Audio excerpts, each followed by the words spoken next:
Praise the lord. నేటి దిన వాగ్దానము. నేను సర్వజనుల మీద నా ఆత్మను కుమ్మరింతును. మీ కుమారులను మీ కుమార్తెలను ప్రవచనములు చెప్పుదురు. మీ ముసలివారు కలలు కందురు. మీ యవనులు దర్శనములు చూతురు. వృద్ధులే కాదు, యవనులు కూడా పరలోకపు స్వప్నాలు కనవచ్చు.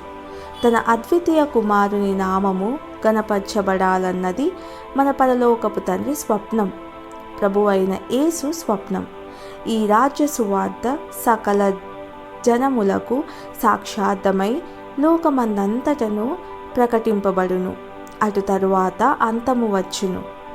పరిశుద్ధాత్ముని కల సంఘమంతయు క్రీస్తునందు ఏకమై ఉండవలెనని.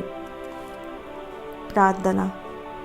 యేసు ప్రభు తాత్కాలికమైన సమస్త విషయాలను విస్మరించి ముఖాముఖిగా నిన్ను దర్శించి ఎప్పటికీ నీ వధువుగానే ఉండిపోయే ఆ విలువైన దినం కోసం స్వప్నించే స్థితి నాకు కలుగజేయమని నీ పవిత్ర నామాన్ని బట్టి ప్రార్థిస్తున్నాను తండ్రి.